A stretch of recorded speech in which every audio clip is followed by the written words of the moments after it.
잠언 4장 1절, 10절부터 19절 말씀까지 오늘 함께 은혜를 나누겠습니다. 바로 앞부분에서는 4장 5절에서 무엇이 나왔냐면요, 모든 재산을 다 지불하고 하나님의 지혜라는 여인으로 비유된 이 여인을 값을 지불하고 사오라고 했었습니다. 4장 8절에서는 사와서 어떻게 합니까? 지혜를 사랑하는 여인을 품듯이 꼭 가슴에 품고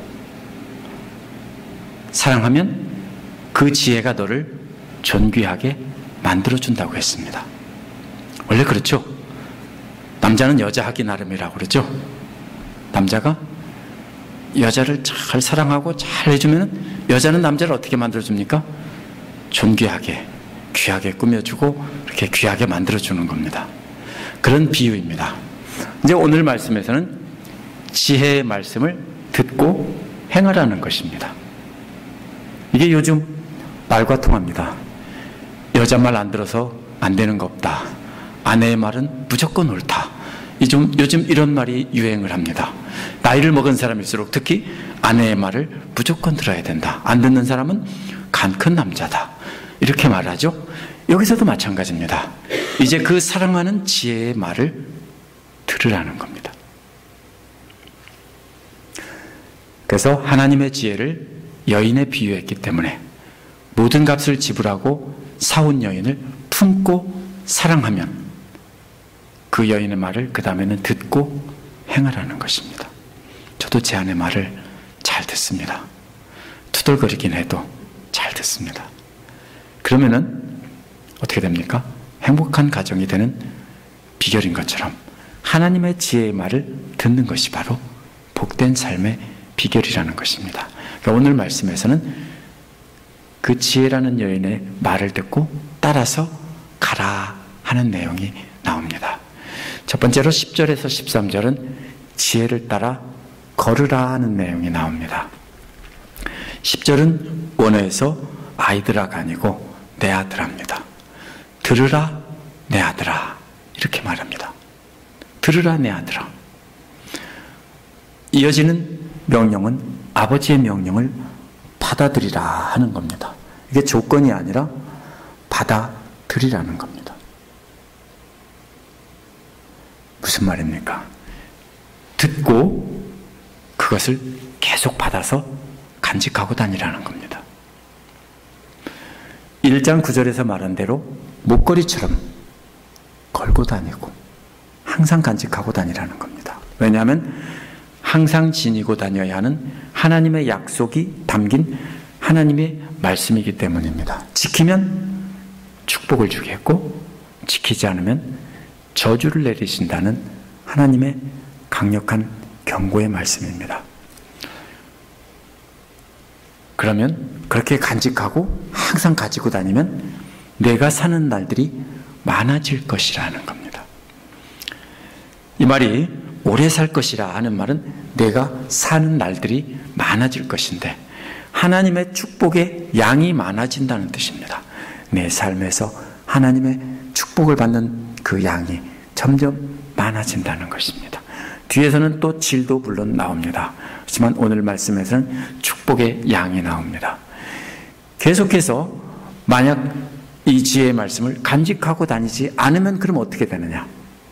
멸망한다는 겁니다. 네가 오래 살 것이다. 반대말은 뭡니까? 일찍 멸망할 것이다. 이런 말입니다. 그래서 아버지는 하나님의 경고를 아들에게 전달하는 것뿐입니다. 11절에서는 아버지는 이러한 지혜의 길을 가르쳐 주었다는 겁니다. 원래 길이라는 말은 왕이 다니는 잘 다듬어진 특별한 길입니다. 오늘날 하이웨이는 넓지만 옛날의 하이웨이는 넓은 게 아니라 높았습니다. 그래서 높이 흙을 돋우어서 판판하게 만들어서 왕의 마차가 지나갈 수 있도록 만든 구별된 길입니다. 다른 길과는 구별되게 높은 길이 바로 왕의 행차하는 길입니다. 근데 이 길은 바로 그러한 길인데 지혜의 길이란 아버지가 받은 하나님의 말씀을 따라 걸었던 그 경험을 토대로 아들에게 가르쳐 준 것입니다. 그럼 이게 어디서 왔습니까? 아버지는 또 그 아버지한테 받았습니다. 먼저 말씀을 듣고 받아서 그대로 해보니까 이렇더라 하는 것을 그 아들들에게 가르치는 겁니다. 그래서 이 길은 아버지의 조상들도 증명을 해 주었고 아버지도 역시 경험해보고 증명을 해준 것입니다. 물론 아버지가 다 해본 건 아닙니다. 그러나 할아버지가 그러더라. 너희 증조 할아버지가 에게서 할아버지가 또 들었다.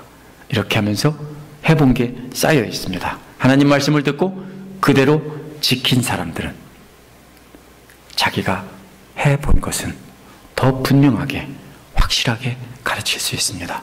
우리도 마찬가지입니다. 우리가 경험해보고 실패해보면서 깨달아 안 하나님의 말씀은 자녀들에게 분명하게 잘 가르칠 수 있습니다. 아들아, 이 말을 들으라. 이렇게 할 수 있는 겁니다. 그래서 이것은 증명된 하나님의 말씀이 바로 증명된 삶의 방식입니다. 길이라는 것은 진짜 길이 아니고 살아가는 방식을 말하는 것입니다. 그래서 올바른 삶의 방식으로 행진하도록 이끌어 주었다라는 것입니다. 이 바로 지혜의 길은 지혜의 말씀을 따라 사는 왜 이게 죄송합니다. 지혜의 말씀을 따라 바로 이 사는 바로 그 방식을 뜻하는 말입니다. 이 지혜의 길이라는 말은 지혜를 따라 어떻게 살아가면 되느냐 하는 것을 말씀으로 가르쳐주고 내가 해보니까 그렇다 하는 겁니다. 목사도 마찬가지고 성도님도 마찬가지입니다. 자녀들에게 가르칠 때나 다른 사람에게 가르칠 때는 나는 못하겠는데 하나님 말씀에서는 이렇게 말하더라. 이렇게 하면 힘이 없죠. 그렇죠? 나도 이 말씀을 따라 이렇게 해보았는데 내가 이 말씀을 통해서 이러한 깨달음을 얻었고 이러한 은혜를 받았어. 이렇게 해야 다른 사람이 그 말씀을 듣고 따라가는 거죠. 그래서 아들에게 그렇게 가르쳐주고 있는 것입니다. 12절은 이처럼 올바른 삶의 방식으로 하나님의 지혜를 따라 걷도록 인도하고 하면서 경고하는 말입니다. 무슨 말이냐면요, 그 길을 따라 걸을 때 아들의 발걸음은 막히지 않을 것이다 라는 겁니다. 막힌다는 말이 무슨 말이냐면요, 원어에서는 발에 끈이나 칡넝쿨이나 뭐 이런 것들이 감기는 걸 말합니다. 숲길을 걸어가다 보면 그럴 때가 있죠. 그런 게 발에 휘감겨서 묶이면은 넘어지겠죠. 그러니까 그렇게 되지 않을 것이다. 또 누가 그렇게 합니까? 악인들이, 제가 만화에서 그런 걸 참 많이 봤습니다. 끈을 땅에다가 숨겨놨다가 말이 달려오거나 적들이 가까이 오면 어떻게 합니까? 확 잡아당겨서 그게 높아지면은 걸려 넘어지죠. 바로 그런 것입니다. 그래서 발걸음이 어떤 끈 같은 것에, 어떤 장애물에 걸려서 넘어지지 않게 될 것이다. 따라서 지혜를 따라 걷는 길에는 그러한 숨겨놓은 장애물이 없을 것이라는 뜻입니다. 그래서 그 다음에 또 뭐랍니까? 그 길을 따라 달려갈 때에는 걸려 넘어지지 않게 된다는 것입니다. 어떤 길이 더 평평해야 됩니까? 걸어가는 길과 달려가는 길. 달려갈 때는 길 안 보고 달리죠. 그죠? 멀리 보고 그냥 달리죠. 그래서 달릴 때는 펀펀한 운동장에서 뛰는 겁니다. 따라서 달려갈 때도 넘어지지 않는다는 말은 더욱 더 안전한 길이라는 겁니다. 앞에서는 걸리는 것이 없다는 뜻이지만 이번에는 달려가도 걸리는 것이 없을 만큼 평평한 안전한 길이 될 것이다 라는 겁니다. 13절은 그러니까 그 훈계를 놓치지 말고 단단히 붙잡으라는 것입니다. 앞에서는 하나님의 지혜를 사랑하는 여인처럼 가슴으로 안으라고 했는데 그 지혜를 절대로 놓치지 말고 단단히 붙잡고 지키라는 것입니다. 왜요? 이 하나님의 지혜는 하나님의 말씀인데요, 자꾸 빠져나가요. 잊어버린다는 뜻이에요. 그러니까 단단히 갖고 있다는 뜻은 그 말씀이 뭐지? 오늘 아침에 봤던 말씀이 뭐지? 중간에 또 생각하고 생각이 안 나네? 안 되면 또 찾아보고, 이렇게 해서 도망가지 못하게 계속 그 말씀을 붙잡으라는 거예요. 안 그러면 자꾸 어떻게 됩니까? 도망가죠. 그래서 빠져나가지 못하게 단단히 지키고 있으라는 겁니다. 빠져나가려고 하면 마음속에서 빠져나가고 잊어버리려고 하면 또 다시 한번 어떻게 합니까? 중얼거리고 읊조려 보는 겁니다. 그럼 못 도망가겠죠? 조금 이따 또 도망가려면 어떻게 해요? 또 한번 생각하겠죠. 이번에 우리 딸이 경험한 이야기인데요, 사고가 났대요. 어떤 사람이 뒤에서 받고 도망갔어요. 그냥 탁 뒤에서 치고는 그냥 빼가지고 도망가는데 우리 딸이 그 순간에 정신을 안 잃고 그 번호를 기억해 놨대요. 어떻게 했을까요? 내가 아까 기억해 놨어. 그러면 될까요? 적어 놓든지, 그래서 전화기에 적어 놨대요. 그래서 신고했는데 원래는 그게 결정적인 직접 증거는 안 되는데 보험회사에서 그거를 조사를 한대요. 그 상대편 차고 조사해봐서 흠집 있는 거 이런 거 맞춰보면 알 수 있다는 거예요. 그렇게 해서 이제 배상을 받았어요. 자, 무슨 말입니까? 그렇게 중요한 일이라면 어떻게 합니까? 놓치면 안 되죠. 적어놔야 되죠. 어디다 적어놔야 됩니까? 우리는 수첩에다 적어놓으면 아무 소용없어요. 전화기에다 적어놔도 소용없어요. 잊어버리면 끝이에요. 우리 마음에다 적어놓고, 잊어버리려고 하면 마음에다 적어놓은 것은 다시 한번 리마인드하고, 또 조금 있다가 또 설거지하다가 다시 한번 리마인드하고, 또 집사님들 일할 때도 또 역시 다시 한번 생각하고, 이렇게 지키라는 거예요. 그렇게 잘 도망가지 못하도록 지키라는 거예요. 왜냐하면 그 지혜가 바로 내 생명이기 때문이라는 거예요. 제 딸은요, 그게 뭐예요? 돈이기 때문에 기억한 거예요. 그죠? 아니면 내가 손해봐야 되니까 지키는 거예요. 그런데 돈보다도, 돈 몇천 불이나 만 불이나 이런 돈보다도 더 귀한 게 뭐예요? 생명이에요. 내 생명이기 때문에 지키라는 거예요. 그 지혜가 내 생명이라는 거예요. 10절에 받으라는 말과 13절에 단단히 붙잡고 지키라는 말이 바로 앞뒤에서 감싸고 있어요. 10절에서는 받으라고 했죠. 받아서 계속 간직하고 있으라고 했는데 13절에서는 그냥 간직하는 게 아니라 단단히 붙잡고 도망가지 못하게 잘 지켜라. 그러면 그 말이 감싸고 있는 부분이 뭐예요? 아버지가, 할아버지가 경험해서 가르쳐준 지혜예요. 그것을 절대로 놓치지 말라. 잘 간직하고만 있는 게 아니라 빠져나가지 못하게 계속 감시하라. 뭐처럼요? 마치 포로를 잡아서 다른 지원군이 올 때까지 지키고 있으라고 했다면 어떻게 합니까? 그때까지 잘 지키고 있어야 되죠. 졸거나 딴짓하다가 도망가면 어떻게 해야 돼요? 잘못하면 대신 죽는 거예요. 그죠? 잘 지키고 있다가 끝까지 가야 되는 거예요. 그래서 바로 10절에서 13절까지는 그렇게 계속 리마인드 하면서 절대로 빠져나가지 못하게 지키고 또 지키고 또 지켜라, 이 말입니다. 14절에서 17절은 이번에는 반대로 사악한 길은 피하라는 말씀입니다. 13절은 악독한 사람의 길에는 발을 들여놓지도 말라라고 했습니다. 악독한 사람의 길이란 지혜로운 길, 즉 생명으로 인도하는 구별된 길이 있는데 그 옆에다가 곁가지를 쳐서 살짝 대놓고 속이는 거죠. 이쪽으로 와. 이쪽이 더 넓고 좋잖아. 이럴 수 있다는 거죠. 그래서 사람들이 가다가 그 길이 좋아 보이면 그 길로 발을 들여놓게 된다는 거예요. 그런데 이 악독한 사람들이란 말은 뜻은 무슨 뜻이냐면요, 사형수 같은 거예요. 이미 사형 판결이 확정된 범죄자들입니다. 이 사람들은 길을 들어선다면 우리도 어떻게 됩니까? 확실하게 죽을 것이다 라는 겁니다. 또 악한 사람이라는 말은요, 이거는 형이 확정된 사람은 아니에요. 그냥 어떤 사람입니까?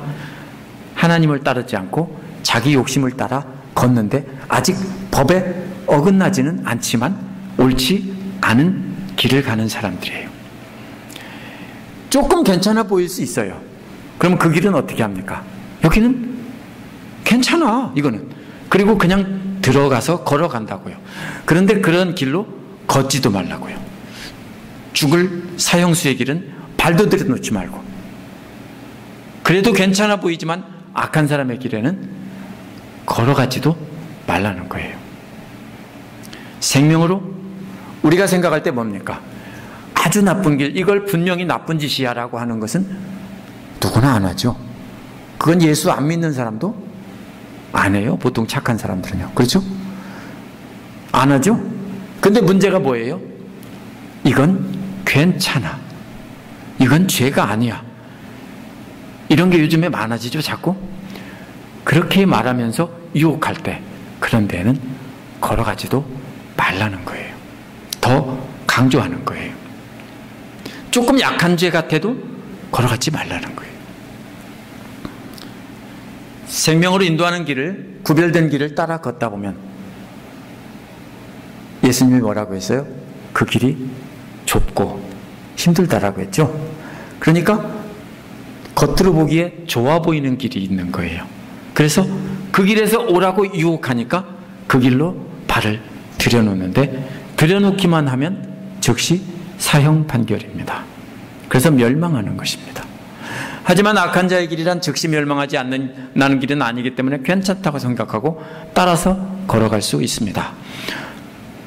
하지만 그런 길이라도 절대로 따라가지 말라는 겁니다. 걸어가지 말라는 겁니다. 따라서 좌로나 우로나 치우치지 말라는 말이 바로 그런 말입니다. 오직 하나님의 지혜의 길만 따라가고 곁으로 새는 다른 길에는 절대로 가지 말라는 것입니다. 오직 하나님의 지혜가 인도하는 그 길만 똑바로 걸으라는 겁니다. 어떻게 해야 그렇게 걷습니까? 지혜의 말씀을 놓치면 못 따라가요. 그렇죠?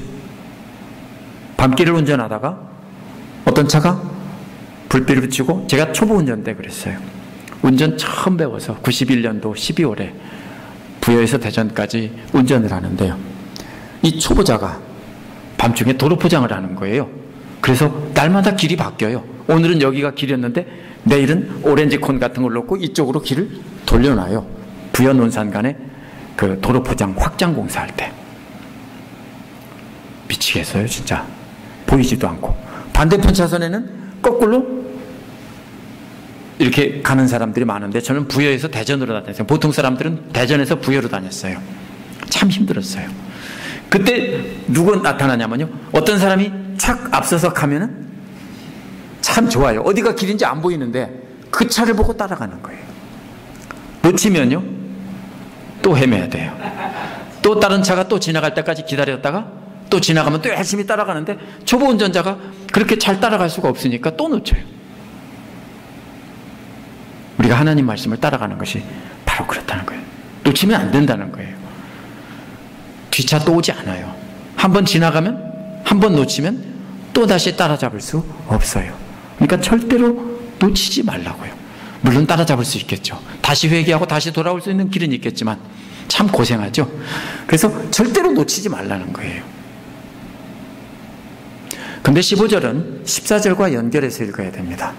그런 길을 피하라는 말은 어떻게 악독한 사람의 길에 발을 안 들여놓을 수 있는지를 방법을 알려준 것입니다. 피하라는 말은 본래 묶인 것을 풀어주거나 머리카락을 자르거나 할 때 쓰는 것입니다. 악독한 자의 길에 발을 들여놓기만 하면 넝굴 같은 것이 감는 겁니다. 끈 같은 것이 막 발을 감아요. 그래서 빠져나가지 못하게 하고 계속 그리로 끌려가도록 이끌어갑니다. 또 이 말이 이제 본래 그림이지만 이것이 비유적으로 사용하면 포로를 잡아서 묶어서 끌고 가는 모습입니다. 악한 길은 바로 그렇게 우리가 발을 들여놓으면 바로 끈이 발을 콱 묶어가지고 질질 안 끌려가면은 개 끌려가듯 질질질질 끌려갈 수 있는 그런 길인 거예요. 그래서 들여놓지 말라는 거예요. 근데 들여놨을 경우에는 어떻게 해요? 끊어버려야 된다는 거예요. 끌려가지 말고 끊어버려야 된다고요. 그리고 다시 돌아와서 지혜의 길을 따라 똑바로 걸어야 된다는 거예요. 이것이 여러 가지 유혹이 있을 수 있습니다. 그렇죠? 세상 쾌락일 수도 있고 내 나쁜 습관일 수도 있고 한 번이면 어때? 두 번이면 어때? 하고 또 어떻게 합니까? 자꾸 우리가 발을 들여놓으면은 그러한 악한 길들은 우리를 자꾸 어떻게 합니까? 얽어매가지고 빠져나가지 못하게 합니다. 특히 성경에서 시편 같은 곳에서 계속 요즘에 나오는 게 뭡니까? 그런 게 참 많아요. 남을 비방하는 사람, 남을 헐뜯는 사람은 멀리하라고. 그죠? 교만한 사람, 남 무시하는 사람, 이런 사람은 멀리하라고. 이런 말씀이 나옵니다. 왜냐면요, 그러한 것이 덫이 돼가지고 우리도 그렇게 그런 사람을 만나서 발을 들여놓고 하다 보면 같이 헐뜯게 되고, 그렇죠? 한번 그렇게 하기 시작하면 스트레스가 풀리는 것 같으니까 계속하죠. 하나 예를 들은 겁니다. 그러나 많은 악한 길들이 역시 그런 방법으로 우리를 얽어매가지고 도망가지 못하게 강제로 끌고 가는데, 그런 때는 과감하게 끊어버리라는 겁니다. 그리고 돌아오라는 겁니다. 끊어버리려면 뭡니까? 희생이 따르겠죠. 안 끊어지면 어떻게 해요? 끈이 안 끊어지면 발이라도 잘라야 돼요. 안 그러면 계속 끌려갈 수밖에 없죠. 끈이 안 끊어지면 발이라도 잘라야 돼요. 예수님께서 그래서 뭐라고 그랬어요? 눈을 빼버리라고 하고 이렇게 하신 것이 바로 그런 말씀이에요. 내가 끊을 수 없으면, 별거 아닌 것 같지만 끊을 수 없으면요, 발이라도 잘라서라도 우리가 그 악한 길에 우리를 잡아 끄는 그 힘에서 빠져 나와서 말씀을 따라 걷는 길을 걸어가야 되는 것입니다. 그 다음에 발길을 돌리라는 말은 14절에 악한 사람의 길을 걷게 되는 것을 말합니다. 거기서 돌아서라는 겁니다. 이 죽음에 이르는 악독한 자들의 길은 들여놓기만 하면 끌려가지만, 이 악한 사람의 길은 표시가 안 나니까 뭣도 모르고 좋은 길인 줄 알고 계속 간다는 거예요. 근데 그럴 때는 깨닫게 되면은 돌아서서 그 길을 빠져나와서 다시 지혜의 길을 가라는 거예요. 그게 발길을 돌리라는 겁니다. 지나쳐 버리라는 말은 강이나 물이 흐르는 와디 같은 것을 건너갈 때 쓰는 말입니다. 홍해를 건너갈 때도 이 말을 썼고요. 요단강을 건너갈 때도 이런 말을 썼습니다. 근데 뭐를 건너가라고요? 악한 자들의 길을 건너가라고요. 따라가지 말고요, 건너가라고요. 어떻게 건너가요? 진리의 말씀을 따라 걷다 보면은 그 옆에 샛길을 가지쳐 놓고 이리 오라고 유혹하는데, 그런 길은 어떻게 하라고요? 건너 뛰라는 겁니다. 아니면 돌아 나와서 빠져 나오라는 뜻입니다. 그런 길을 만나면 그리로 빠지 말고 또 통과하라는 뜻입니다. 이제 16절은 그러한 사람들의 길을 피하고 가지 말며 돌아서고 건너뛰어야 하는 이유를 설명한 것입니다. 그래서 원어에는 왜냐하면이라는 말이 나옵니다. 16절에 보면 왜냐하면 그들은 악한 일을 저지르지 않고는 잠을 이루지 못한다는 것입니다. 사람에게서 가장 강한 욕구를 뭘 꼽습니까? 식욕, 성욕, 수면욕? 어떤 게 제일 강하죠? 세 가지가 강하다면 수면욕입니다. 졸린 사람에게 밥 먹으라고 하면 배고프면 먹어요? 안 먹어요. 일단 잠부터 자고. 그죠? 잠자는 게 가장 중요해요. 계속 며칠만 잠 하나도 못 자게 하면 죽어요. 잘못하면요. 그렇죠? 근데 한 3일 굶어도 안 죽어요. 먹는 거는 한 달 굶어도 물만 잘 마시면 안 죽어요. 그게 뭐예요? 가장 강력한 욕구예요. 바로 이 그 이유는 뭐냐면요, 이들은 악한 일을 저지르지 않고는 잠을 이루지 못한다는 거예요. 무슨 말이에요? 수면욕보다 훨씬 강한 것이 이들이 악을 행하려는 욕구라는 거예요. 사람에게 가장 강한 수면욕보다 더 강한 것이 이 악한 자들에게는 악을 저지르려는, 악한 일을 저지르려는 욕망이에요. 그러니까 자꾸 남을 헐뜯고 물어뜯고 계속 그러면서 남을 헐뜯어서 넘어지게 하고 그러는 거죠. 왜? 그게 잠자는 것보다 더 좋은 거예요. 아세요? 그게 악인인 거예요. 잠자는 것보다 남을 헐뜯고 욕하고 남을 못살게 굴고 넘어지게 하고 그것이 훨씬 더 좋은 거예요. 그 정도 되면요, 이제 마귀의 사춘쯤 되는 거예요. 그러니까 여기서 말하는 것이 그거예요. 이 악인들이 얼마나 지독하게 악하냐면 잠자는 것도 마다하고 남을 넘어뜨리고 악한 길로 빠지게 하고 하지 않으면 잠도 안 잔다고요. 그게 그렇게 하고 싶어서. 언제 그래요? 노름할 때 그래요. 그죠? 노름할 때 밤 새죠? 하루 이틀 새요. 예전에 명절에 식구들끼리 모이면 같이 재미로 노름한다고 해도요, 뭐 점 10원짜리 고스톱을 친다고 해도 어떻게 합니까? 밤꼴딱 새요. 왜요? 그게 더 좋으니까. 바로 그런 뜻이에요. 잠도 안 자고 그거 먼저 하고 싶다고요. 또 그들은 잠을 설치는 자들이라고 했는데요, 원어는 잠을 강탈당한다는 뜻입니다. 이들은 남의 발을 얽어매어서 넘어지게 하지 않으면 잠을 강탈당한다는 뜻입니다. 무슨 말입니까? 악한 일은 언제 해야 되죠? 밤에 해야 됩니다. 몰래.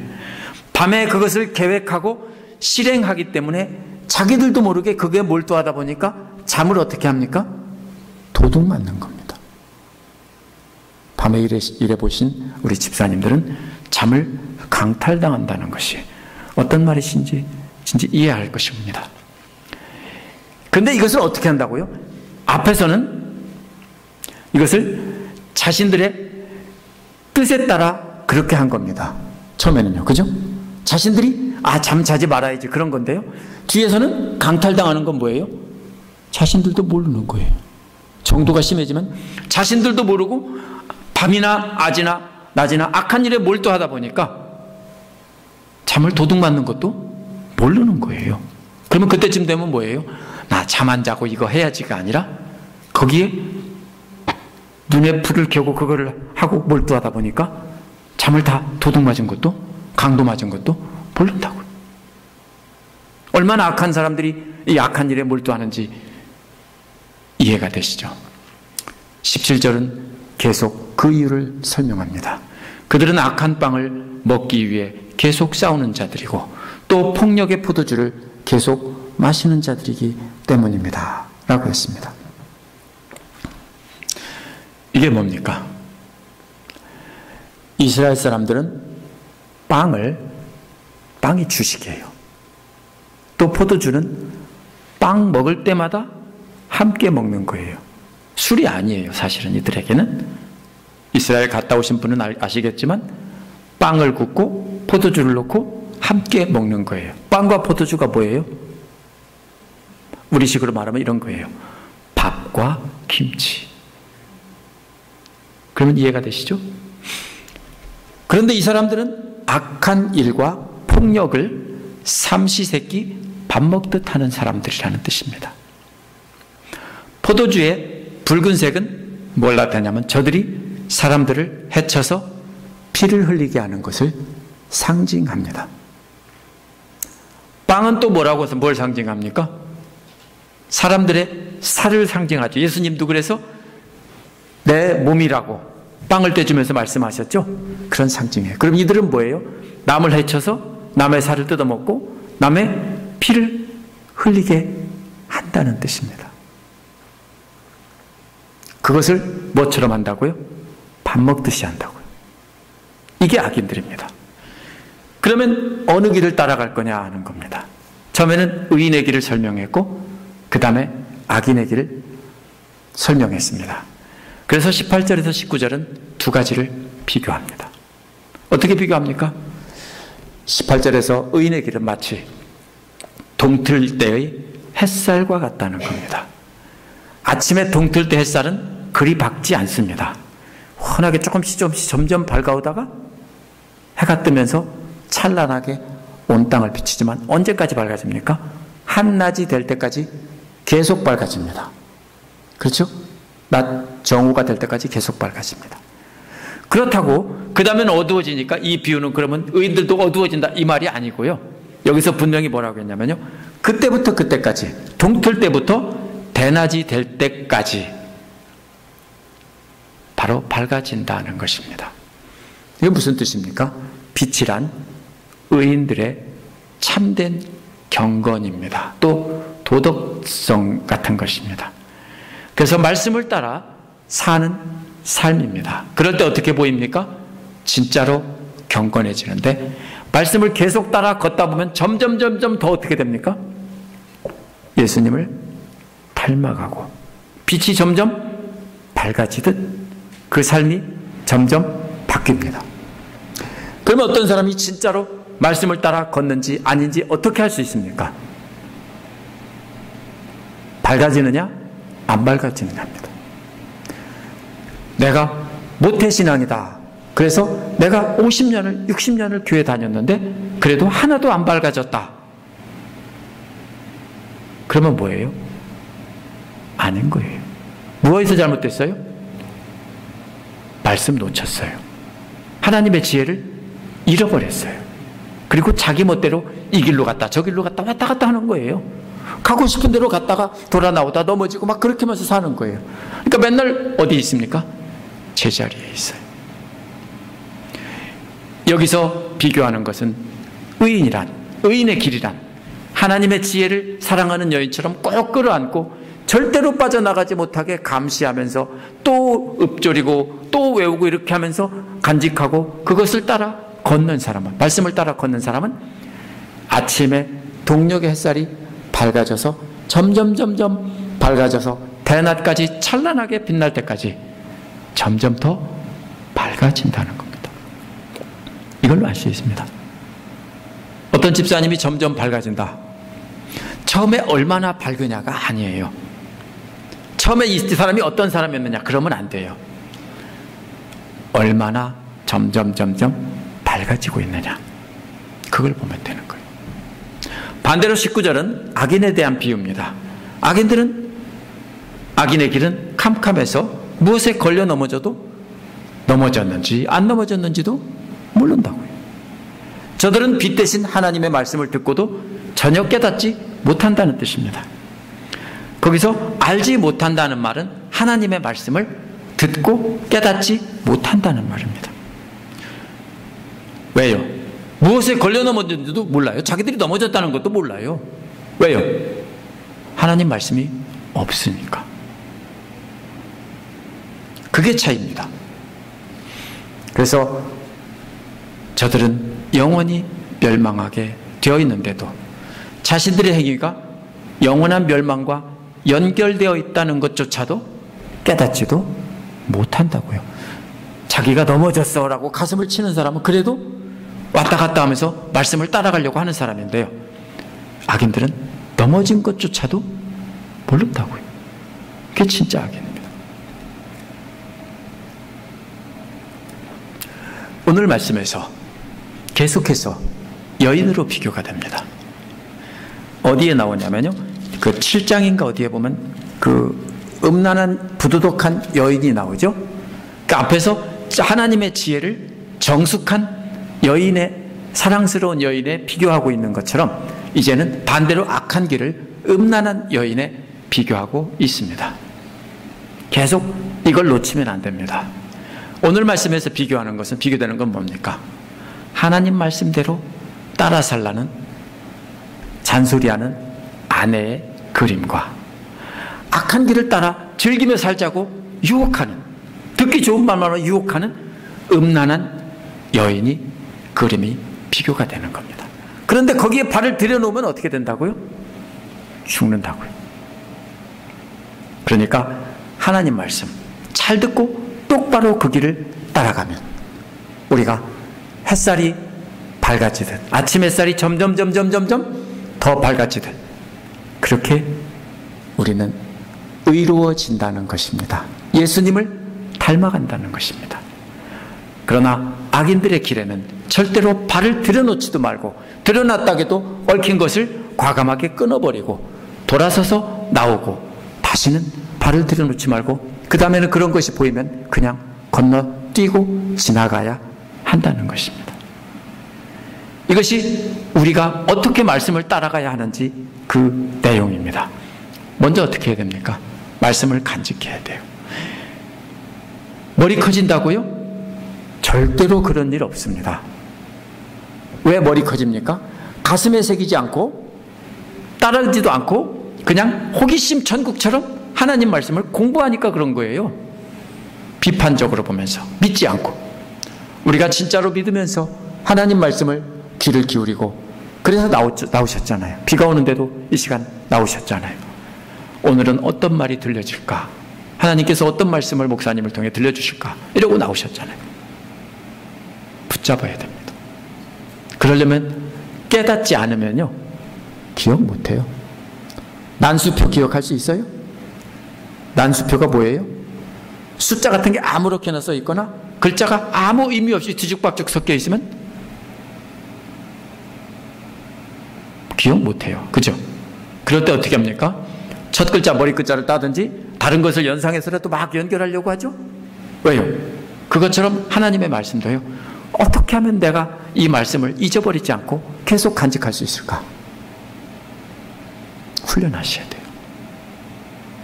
제자 훈련하시고 제자 훈련이 뭐냐면요. 하나님 말씀 외우고 묵상하고 계속 간직하면서 잊지 말자라는 거예요. 그거 꼭 하셔야 돼요. 그리고 그 말씀을 가슴에 새기고 있다면 그리고 길을 걸어간다면 말씀이 비추어주는 길을 따라 걸어간다면 우리 앞에는 계속 다른 유혹의 길이 수도 없이 있을 겁니다. 그러나 거기에 들여놓지도 말고 만약에 잘못 따라 들어갔다면 즉시 돌아서 나오고 얽어매고 있는 것이면 잘라버리라는 겁니다. 이것이 안 되면 우리는 다 멸망할 수밖에 없는 존재입니다.